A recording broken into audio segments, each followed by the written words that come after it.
All right, my name is Jonah Burnett, and today we'll be teaching Chris how to properly swing a golf club. Keep in mind, I'm a lefty. Chris is not a lefty, so he'll be using a lefty club for today, which is fine. But first off, we're going to start off with the grip. And so as lefties, we want to grip the club with our right hand first. This helps keep the shaft stable. And then if you have a stable shaft, then your club head will be square to the ball, which is important.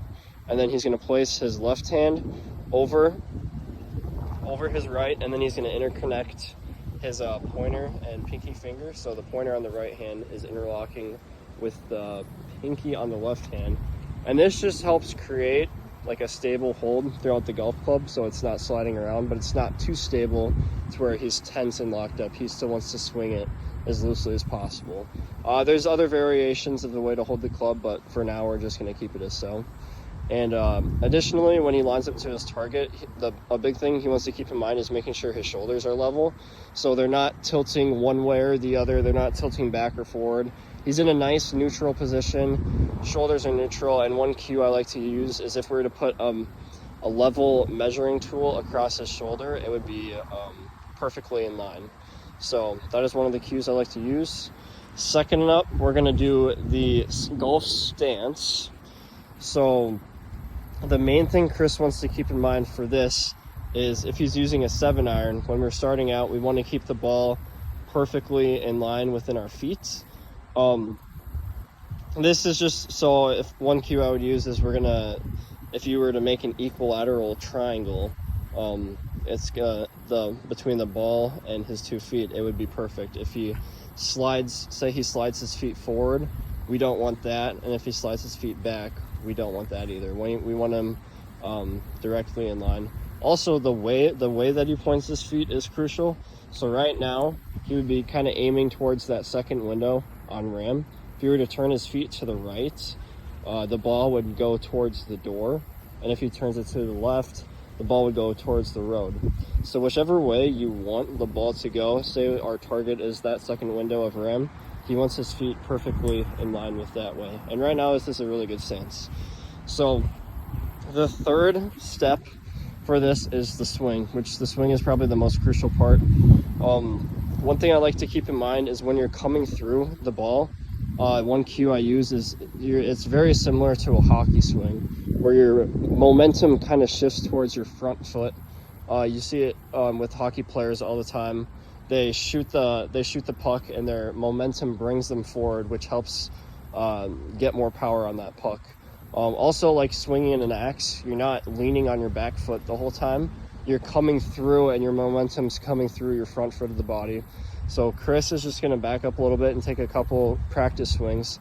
And what I really want him to focus on is he's going to bring that club back, get nice good hip rotation, and when he comes through, he's going to really try to put all of his weight on his front foot and turn and lift that back foot up, so then all of his weight is on that front foot.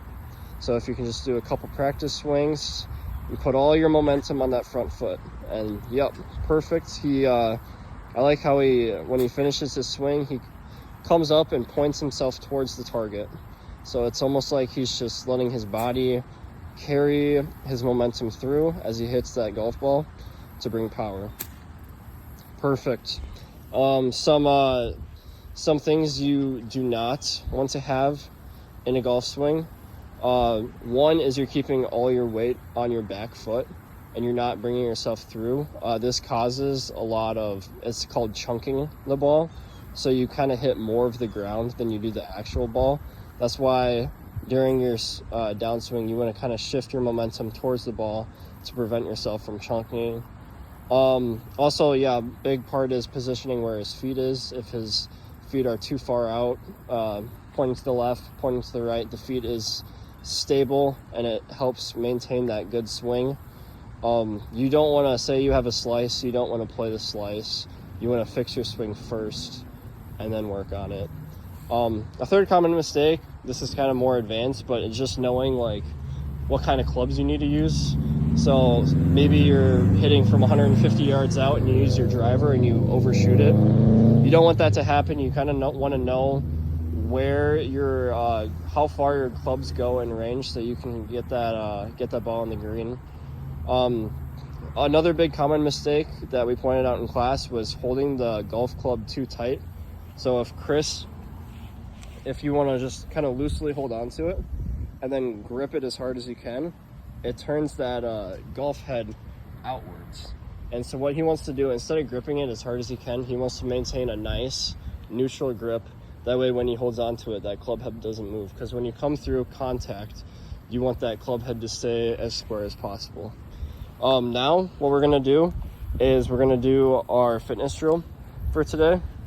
So this drill is called the 2 T's drill, which this is a little bit more advanced drill, but I think beginners can do it too. So the main point of this drill is we're gonna have 2 tees kind of right next to each other. And this is just plastic ball I'm using. But the plastic ball is gonna rest on the front tee, and we're gonna have a tee sitting right behind it. So what Chris's job is he wants to come through, and when he hits the golf ball, he wants to leave that back tee unscathed. So he wants to make sure he does not hit that back tee, and all the club hits that front tee. So what this does, this drill kind of forces like a downward strike on the ball. And we also want our divots for this to be coming after where the tee is marked, not before it. Because if it's coming before it, that leads to the ball being chunked, and we don't want that to happen. So Chris can take a couple practice swings, and then whenever he's ready, he can just try his best to hit that golf ball without hitting the tee behind it. And whenever he's ready, he can make an attempt. It was pretty good. Perfect shot. So this drill is good for making sure you don't chunk the ball and putting all your momentum on your front foot. So that's the video I have for you guys.